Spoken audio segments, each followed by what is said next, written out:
suprême d'Anous, prestation de serment du premier président.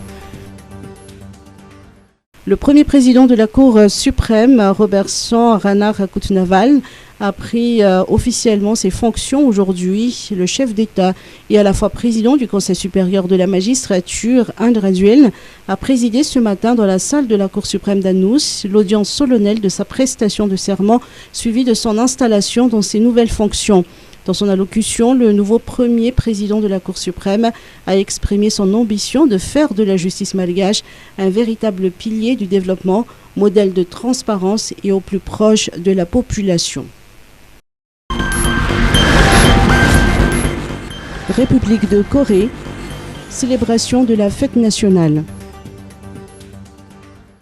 Madagascar a célébré aujourd'hui à l'ambassade à Ivange la fête nationale de la République de Corée, en présence de plusieurs membres du gouvernement conduit par le ministre des Affaires étrangères, Richard Njimanjart, ou des représentants du corps diplomatique et des organisations internationales. Le ministre des Affaires étrangères a pris la parole pour adresser les félicitations du gouvernement malgache et du président de la République au peuple et au gouvernement coréen. Alors merci, monsieur l'ambassadeur, de votre invitation. Ainsi, au nom de monsieur le président de la République, son Excellence monsieur Indraduel, au nom du gouvernement et du peuple malgache, nous adressons au peuple coréen nos plus chaleureuses et vives félicitations en cette occasion. Permettez-moi, Excellence, de parler au nom de vos invités aujourd'hui.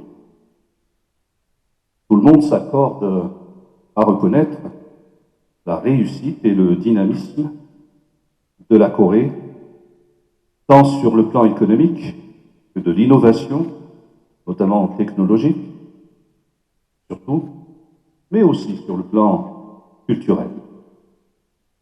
Et il faut le reconnaître, il y a de quoi être fasciné par la réussite de votre pays, Excellence. Beaucoup parlent d'ailleurs de miracle coréen. Depuis 1961 à récemment 2021, le PIB par habitant de votre pays est passé de 92 dollars américains à 32 600 dollars américains, soit une multiplication par près de 343 en 60 ans.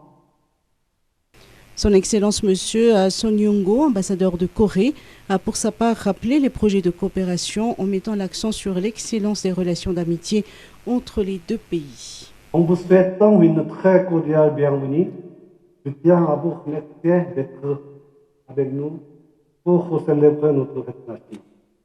Nous fêtons cette année le 4354e anniversaire de la fondation de la Corée. La célébration d'aujourd'hui est d'autant plus importante que c'est la première fête nationale depuis la mise en place du nouveau gouvernement coréen en mai dernier. Étant ma qualité d'ambassadeur coréen, je peux vous assurer que notre nouveau gouvernement compte bien conforter les relations de coopération avec les partenaires africains, y compris, bien entendu, la Colombie-Madagascar. En effet, la Corée, 10e économie mondiale, est membre du G20 et de l'OCDE, souhaite jouer un rôle de pays pivot sur le plan mondial afin de contribuer davantage à la liberté, la paix et la prospérité dans le monde. Environnement, des parcs nationaux partent en fumée. Il a fallu 4 jours pour venir à bout de l'incendie qui a ravagé plus de 80 hectares de couverture forestière du parc national de Zombie-Tsivouy-Bassine, indique le rapport de la gendarmerie nationale. Parallèlement, le ministère de l'Environnement et du Développement durable a confirmé un autre départ de feu dans la réserve naturelle d'Ankarach. Selon les explications, le feu s'est déclaré mercredi dans cette réserve de plus de 8000 hectares. Des équipes de la Direction régionale de l'environnement sont actuellement aux côtés des autorités locales et des villageois pour tenter de contenir la propagation des flammes. À l'instar des autres aires protégées incendiées, la piste criminelle est privilégiée.